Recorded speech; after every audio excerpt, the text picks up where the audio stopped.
पिछले भाग में आपने देखा कि एक बार फिर से स्वमिता और सोनाली ने वीरेंद्र को अपने बातों के जाल में फंसा लिया और वीरेंद्र ने कहा, तुम्हें दुख है कि मैं हर्ट हो सकता हूँ, मेरी इंसल्ट हो सकती है और इसलिए तुम खुद के साथ गलत होने देना चाहती हो।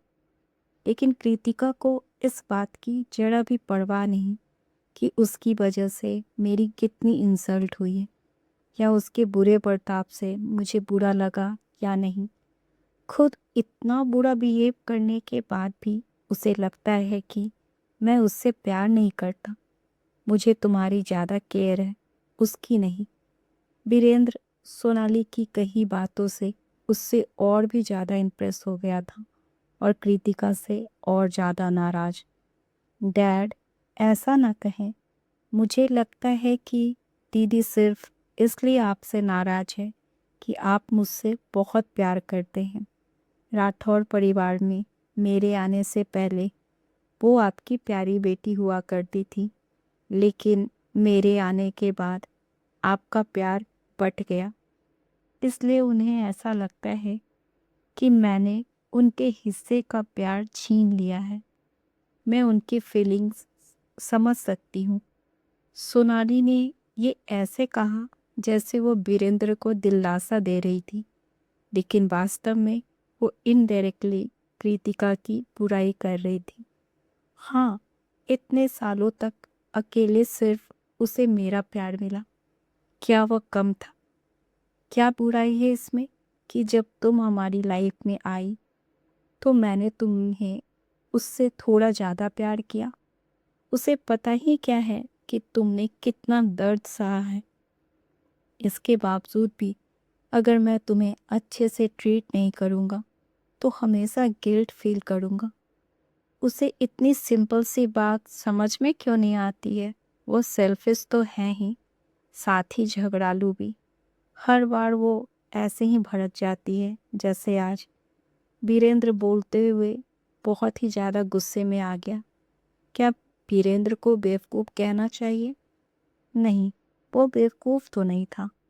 अगर वह बेवकूफ़ होता तो इतना बड़ा बिजनेस डेवलप नहीं कर पाता, क्योंकि वीरेंद्र ने इतना बड़ा बिजनेस एम्पायर खड़ा किया था जिससे कि राठौर फैमिली सोसाइटी की रिचेस्ट फैमिली में से एक हो गई थी। तो वो बेवकूफ़ तो नहीं हो सकता था, लेकिन इसका मतलब ये नहीं था कि अगर कोई आदमी बिजनेस में स्मार्ट है तो वो बाकी चीज़ों में भी स्मार्ट होगा। और तो और जिस चालाकी से स्वमिता और सोनाली सालों से लगातार कृतिका के लिए वीरेंद्र के कान भरते आई थे, उससे वो पूरी तरह ब्रेन वॉश्ड हो गया था। साथ ही इन सालों में वो दोनों हमेशा ऐसा माहौल बनाते आई थी कि कृतिका भी गुस्से में आकर वीरेंद्र से बहस कर लिया करती थी।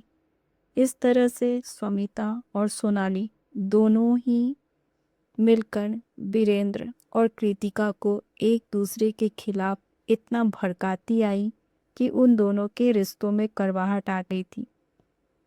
इसके अलावा किसी आदमी के सामने लगातार किसी दूसरे इंसान की बुराई की जाए तो लास्ट में वो आदमी भी उस दूसरे इंसान को बुरा मानने लग जाता है। सोना, तुम कोई बेवकूफ़ी मत करो। डैड तुम्हें किसी भी कीमत पर जेल नहीं जाने देंगे, वीरेंद्र ने कहा। वीरेंद्र की बात सुन आंखों में आंसू लाए सोनाली ने कहा, थैंक गॉड कि आप मेरे डैड हैं। आपसे बेहतर डैड इस दुनिया में कोई हो ही नहीं सकता। दूसरी तरफ कृतिका ने कभी भी वीरेंद्र के लिए अपने प्यार को इस तरह से एक्सप्रेस नहीं किया था। वीरेंद्र को इस बात की बहुत खुशी थी कि उसकी छोटी बेटी उसके इतने करीब है। सोनाली की बातों ने उसे इमोशनल कर दिया था। इधर कृतिका को इस बात का जरा भी एहसास नहीं था कि स्वमिता और सोनाली अभी भी उसके खिलाफ वीरेंद्र के कान भर रहे थे, लेकिन अब इससे उसे कोई फर्क नहीं पड़ने वाला था। उसे फाइनली अब इन सब की आदत हो गई थी। इसके अलावा अभी उसके मन में सिर्फ निखिल के ख्याल आ रहे थे। क्या उसने जानबूझ के सिर्फ इसलिए उसकी हेल्प की कि वह जब चाहे तब उसे किस करने लगे? चिड़ी हुई कृतिका इसके लिए खुद को भी दोष दे रही थी, क्योंकि पहली बार जब वो दोनों मिले थे तो वह खुद टॉवेल में उसके सामने आई थी। इतना ही नहीं, उसने खुद ही उसे किस भी किया था। क्या इस बात से उसे ऐसा लग रहा था कि वह मेरे साथ यह सब करता रहेगा और मैं ऑब्जेक्ट नहीं करूँगी? इन बातों से परेशान रितिका अनुराधा के बगल में लगे छोटे से सोफे पे लेटते हुए करवटें बदल रही थी। सुबह सूरज की रोशनी के आने के साथ उसने खुद से प्रॉमिस किया कि वह अब निखिल के बारे में नहीं सोचेगी। वैसे भी उसके पैसे लौटाने के बाद उसे उससे कभी मिलना ही नहीं पड़ेगा। लेकिन उसे तो उससे मिलकर भी पैसे देने की ज़रूरत नहीं है। पेटीएम के थ्रू वो उसके अकाउंट में पैसे ट्रांसफ़र कर देगी। क्या फ़र्क पड़ता है कि निखिल उसे किस तरह देखता है? खुद से प्रॉमिस करने के बाद ही कृतिका का मन शांत हुआ और वह फिर से सोने की कोशिश करने लगी। लेकिन उसे चिंता थी कि कहीं वह देर तक सोती न रह जाए और इस बीच कहीं उसकी माँ उठ गई तो, इसलिए वह सिर्फ 2 घंटे ही सोई। फ्रेश होने के बाद उसे हॉस्पिटल में राठौड़ फैमिली ने कल जो तमाशा किया था उसका ख्याल आया। उसने अपना फ़ोन निकाला और इस बारे में इंटरनेट पर सर्च करने लगी, क्योंकि अनिरुद्ध अपने साथ और भी रिपोर्टर्स को लाया था।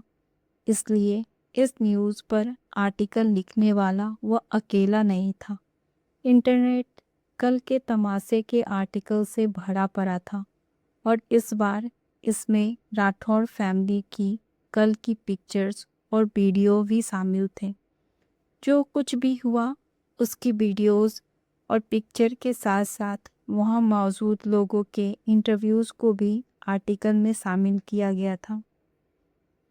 शुरू में तो सोनाली के फैंस ने इन रिपोर्टर्स पर विश्वास नहीं किया। उन्हें यह तक सवाल किया कि राठौर फैमिली जिसकी रिपोर्टर ने चर्चा की गई है, क्या रियल में सोनाली का परिवार है? इंडिया में कई राठौर फैमिलीज होंगे। किसी ने इसी बात का फ़ायदा उठाकर सोनाली और उसकी फैमिली को बदनाम करने की कोशिश की होगी। फिल्मी दुनिया में ऐसे भी इन तरीक़ों से किसी की इमेज खराब करना आम बात है।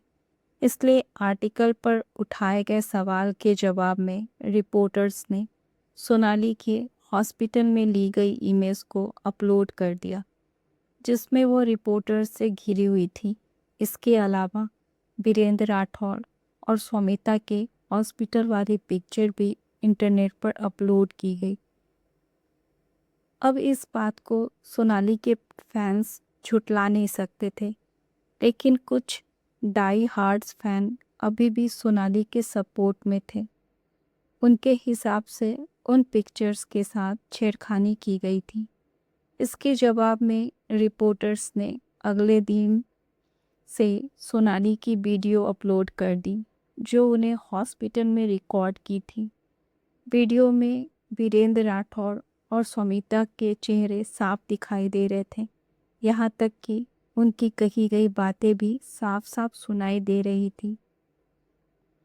वीडियो में घबराई हुई सोनाली का भीड़ से बचकर भागना भी साफ साफ दिखाई दे रहा था। इस बार डाई हार्ड फैंस भी स्पीचलेस थे। क्या यह सच में सोनाली हो सकती है? अगर उसने ऐसा किया है तो वह क्यों अपनी बहन को फोर्सफुली सरेंडर करवाना चाह रही है? इसके अलावा वीडियो में कृतिका साफ साफ कह रही है कि वह किसी भी हाल में उसका इल्ज़ाम अपने सिर नहीं लेगी। इस स्कैंडल के और ज़्यादा तूल पकड़ने पे सोनाली की एजेंसी ने एक ऑफिशियल स्टेटमेंट जारी किया, यह कहते हुए कि यह सब एक साजिश है सोनाली के करियर को बर्बाद करने के लिए, लेकिन उसकी यह कोशिश पूरी तरह से बेकार हो गई। किसी ने भी उनके स्टेटमेंट पे भरोसा नहीं किया। यह कहा जा सकता है कि सोनाली के बुरे दिन शुरू हो चुके थे। कृतिका को अनुराधा की आवाज़ सुनाई दी, जिन्हें होश आ गया था। उसने तुरंत अपना फ़ोन रख दिया और अनुराधा के पास आ गई। माँ, आप कैसा फील कर रही हैं? मैं ठीक हूँ मेरी बच्ची, अनुराधा की आवाज़ में कमजोरी साफ झलक रही थी। आप चिंता मत करो, मैं तुरंत डॉक्टर को बुलाती हूँ। कृतिका ने यह कहते हुए बेल को दबाया। एक नर्स तुरंत कमरे में आई। अनुराधा को जागे हुए देख उसने तुरंत डॉक्टर को बुलाया।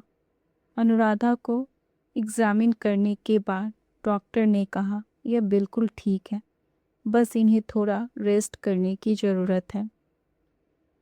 डॉक्टर की बात सुनने के बाद कृतिका ने चैन की सांस ली। माँ, आप थोड़ी देर और सो लीजिए।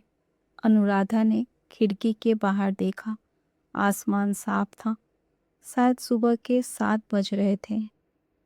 नहीं बच्ची, काफ़ी देर तक सो चुकी हूँ। कल मेरा ऑपरेशन हुआ था, अनुराधा ने सवाल किया। हाँ माँ, ऑपरेशन सक्सेसफुल था।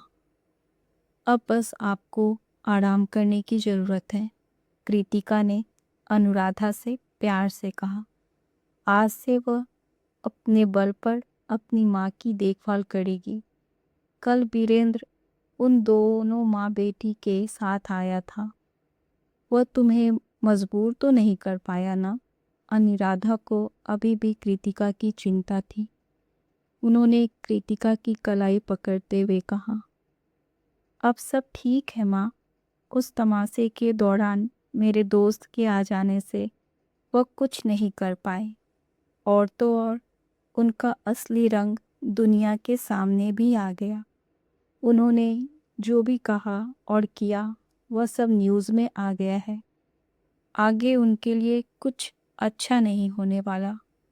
अनुराधा को उसके लिए परेशान होते देख कृतिका ने कहा, आप बिल्कुल चिंता मत करो माँ, अभी आपको आराम करने की ज़रूरत है।